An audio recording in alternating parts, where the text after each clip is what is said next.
तो दोस्तों, क्योंकि सांस भी कभी बहू थी के आज के एपिसोड की शुरुआत होती है परी की उस शिकायत से जो वो अपनी दोस्त मिताली से कर रही होती है। वो कहती है कि जब से वो चौल में आई है उसके पापा ने उसका फोन तक उठाना बंद कर दिया है और उसे पगफेरे के लिए भी किसी ने नहीं बुलाया। और तभी मिताली एक ऐसा राज खोलती है जिसे सुनकर परी हैरान रह जाती है। वो बताती है कि उसके पापा अब नैना मासी से शादी करने वाले हैं और वो दोनों अब साथ रहेंगे। वो ये भी कहती है कि अब तो वो भी शांति निकेतन में ही रहेगी और परी को भी अपने साथ रहने का इन्विटेशन देती है।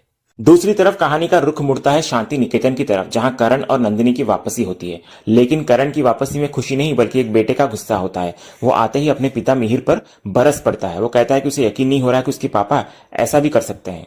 वो मिहिर को याद दिलाता है कि वो खुद उसकी पुरानी गलती की जीती जागती निशानी है जिसे उसकी मां ने अपनाया था। वो कहता है अगर मां ने मुझे नहीं अपनाया होता तो पूरी लाइफ में आपकी गलती बनकर ही रह जाता। वो कहता है कि मां ने तो आपको माफ कर दिया लेकिन आपने दोबारा उनके साथ ऐसा किया। इधर मिहिर जो अब पूरी तरह से टूट चुका होता है हाथ जोड़कर अपनी गलती मानता है। वो कहता है कि वो तुलसी और उन सबका बहुत बड़ा गुनहगार है, लेकिन करण कहता है गुनहगार आप हैं और सजा मेरी मां भुगत रही है। वो कहता है कि कुछ गलतियों की माफी हाथ जोड़कर भी नहीं मिलती। और फिर वो एक ऐसा फैसला सुनाता है जो मिहिर को और भी तोड़ देता है। वो कहता है अब मैं इस घर में एक पल भी नहीं रह सकता, जिस घर में मेरी मां नहीं वहां मैं भी नहीं। इतना कहकर वो नंदिनी को अपने साथ लेकर वहां से चला जाता है।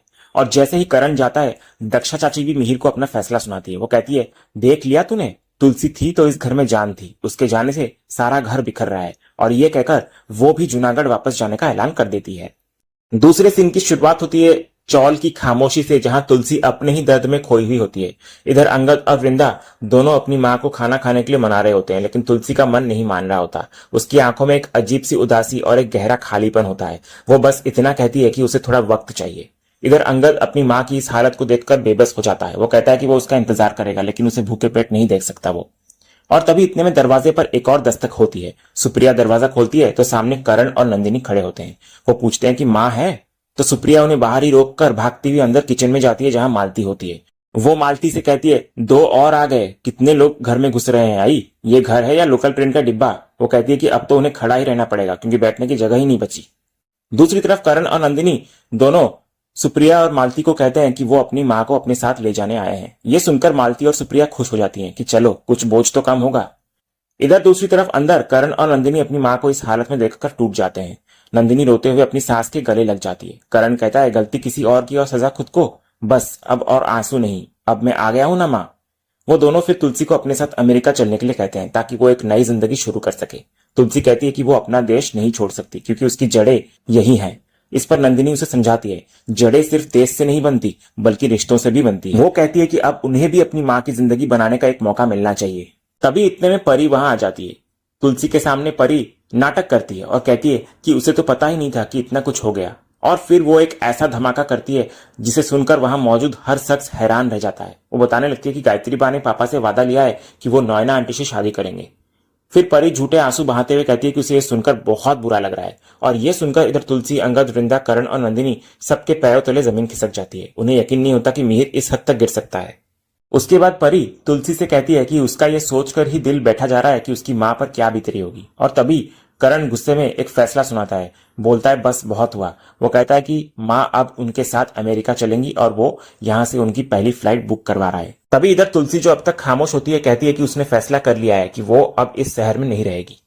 और तभी इतने में उस टूटे हुए परिवार के बीच वहां होती है उस तूफान की असली वजह यानी कि नॉयना की एंट्री। वो तुलसी के पास आती है और अपनी आंखों में झूठे आंसू भरकर उससे माफी मांगने का एक बेहतरीन नाटक करती है।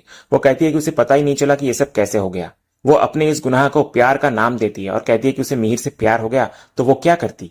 लेकिन आज तुलसी उसकी किसी भी झूठी सफाई पर यकीन करने वाली नहीं होती। वो उसे कहती है कि तुम क्यों सॉरी बोल रही हो। वो कहती है कि नॉयना ने उसका दिल नहीं तोड़ा क्योंकि दिल तोड़ने के लिए पहले दिल में जगह होनी चाहिए और नॉयना की उसके जीवन में कोई जगह ही नहीं है।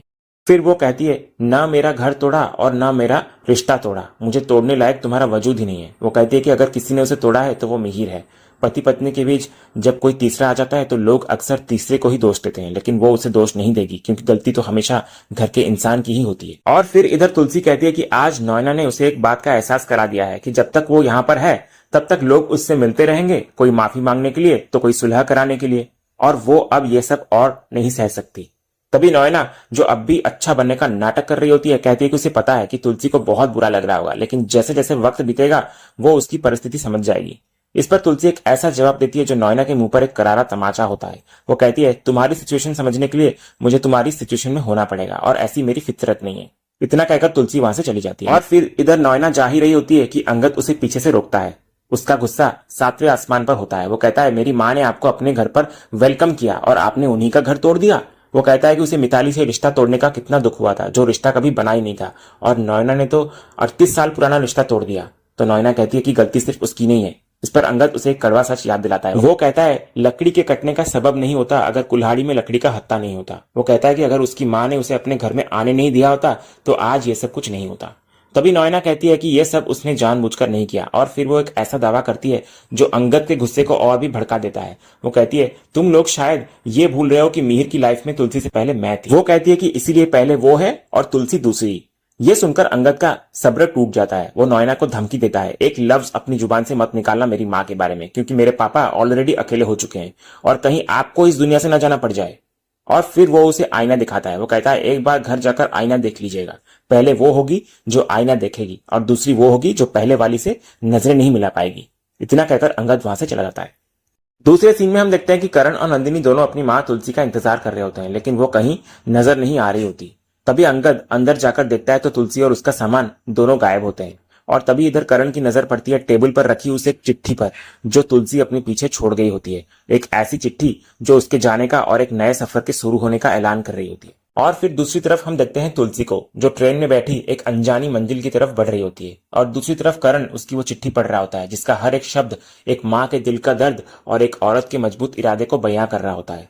तुलसी ने लिखा होता है कि वो सबसे माफी मांगती है और एक विनती करती है कि उसे कोई न ढूंढे। वो कहती है कि वो नहीं जानती कि वो कहाँ जा रही है, लेकिन वो अकेली नहीं है, उसके साथ उसकी ठाकुर जी है। वो लिखती है कि वो एक ऐसी जिंदगी शुरू करने जा रही है जहां आईने में सिर्फ तुलसी नजर आएगी, तुलसी के रिश्ते नहीं। वो वादा करती है कि वो मरेगी नहीं, क्योंकि जितना मरना था वो मर चुकी। वो कहती है, तुलसी का स्वभाव है हर हाल में और हर तूफान में दोबारा जन्म लेना, तो मैं भी दोबारा जन्म लेने जा रही हूँ। और उस चिट्ठी का अंत होता है उन शब्दों से जो एक युग के खत्म होने का ऐलान कर रहे होते हैं कि आज मैं तुलसी वीरानी का यह अध्याय यही खत्म करती हूँ। और फिर दूसरे सीन में कहानी एक लंबी छलांग लेती है, पूरे 6 साल की। शांति निकेतन जो कभी खुशियों से गुलजार रहता था आज वीरान पड़ा होता है। आंगन में लगा तुलसी का वो पौधा अब सूख चुका होता है। और तभी घर के दरवाजे खुलते हैं और एंट्री होती है उस घर की नई मालकिन की, यानी कि नॉयना की। बैकग्राउंड में टाइटल सॉन्ग बज रहा होता है, लेकिन इस बार उस घर में परिवार का कोई मेंबर नहीं होता। और इधर नॉयना अकेली खड़ी उस खाली घर के फर्नीचर से दर्शकों का परिचय करा रही होती है। और इसी सीन के साथ ही आज का ये एपिसोड यहीं खत्म होता है। तो दोस्तों, आज का ये वीडियो आपको कैसा लगा कमेंट के माध्यम से हमें जरूर कहिएगा, और कमेंट में हाइप करना भी मत भूलिएगा, और वीडियो को लाइक शेयर सब्सक्राइब करना भी मत भूलिएगा, ताकि ऐसे ही रोज लेटेस्ट एपिसोड के अपडेट्स आप हमारे इस चैनल पर पा सकें। तो मिलते हैं हम एक नए एपिसोड के रिव्यू में, तब तक के लिए नमस्कार।